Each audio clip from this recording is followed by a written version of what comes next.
पहलगाम हमले ने एक बार फिर सुरक्षा को लेकर बहस छेड़ दी है कि अब भी पूरी तरह से जम्मू कश्मीर सुरक्षित नहीं है।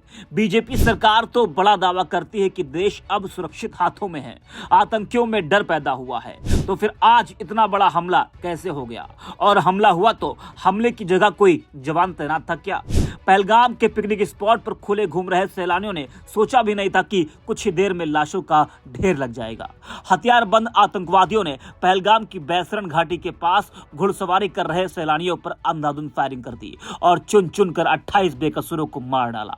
अगस्त 2019 में जम्मू कश्मीर से आर्टिकल 370 हटाए जाने के बाद ये सबसे बड़ा आतंकवादी हमला है और 26/11 के मुंबई हमले के बाद ये सबसे बड़ा आतंकी अटैक है जिसमें आम लोगों को टारगेट किया गया। हमले की जिम्मेदारी लश्कर तैयबा से जुड़े टीआरएफ यानी कि द रेजिस्टेंस फ्रंट ने ली है।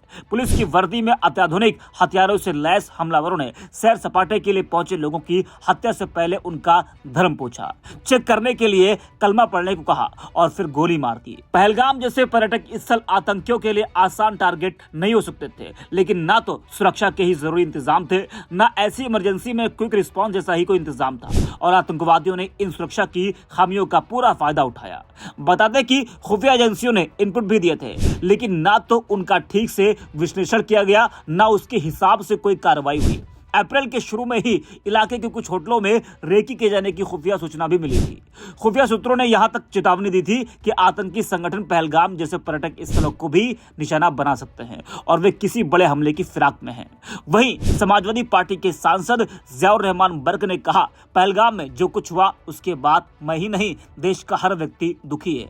इस देश में हर घटना को सांप्रदायिक रंग देना गलत है। इस्लाम कभी भी निहत्थे या निर्दोष लोगों को मारने की शिक्षा नहीं देता है। किसी निर्दोष की हत्या का मतलब पूरी मानवता की हत्या है। ऐसी घटना कहीं भी नहीं होनी चाहिए। यह केंद्र सरकार की जिम्मेदारी है कि वह बताए कि ऐसा क्यों हुआ। खुफिया एजेंसियों को ऐसी किसी घटना के बारे में कैसे पता नहीं चला? घटना की जांच होनी चाहिए और कार्रवाई होनी चाहिए। जरा आप भी सुनिए जियाउर रहमान बर्क को। देखिए, जो घटना पहलगाम में हुई है, यकीनन मुझे नहीं, पूरे सभी देशवासियों को इसका बहुत दुख है, तकलीफ है। और मैं आपको बताता चलूं कि यकीनन इस पूरे देश के अंदर जो धार्मिक रंग देने का प्रयास, इसको नहीं, हर चीज को लेकर के होता है, वो गलत है। मैं ये कहता हूं कि हमारे मजहब इस्लाम के बारे में भी मैं थोड़ा सा बताता चलूं आपको। हमारा मजहब कभी ये नहीं कहता कि आप किसी निहत्थे की, किसी मजलूम की जान लें। एक भी इंसान की जिंदगी लेना पूरी इंसानियत का कत्ल करना है। तो हम इसके फेवर में नहीं है और हम उनके उसके लिए दुख दर्द हमें भी है और हम उनकी जो पीड़ा है उनके परिवार के, हम उनके साथ खड़े हैं। और हम तो ये चाहते हैं कि ऐसी घटना कश्मीर में क्या पूरे देश में कहीं भी नहीं होनी चाहिए। और इस पे सरकार, केंद्र सरकार की जिम्मेदारी है कि जिस तरह से अब घटना हुई है, तो क्यों इस प्रकार की घटना हुई, जो इंटेलिजेंस है क्यों उनका वो चीज नहीं, इस चीज को जानकारी दे पाया या जानकारी दी उन्होंने, तो फिर क्यों इस प्रकार की घटना को अंजाम दिया गया। देखिए, समाजवादी पार्टी का रुख माननीय अखिलेश यादव जी भी ने प्रेस वार्ता उस टाइम की थी और आगे को अपना रूप में समझता हूँ रखेंगे।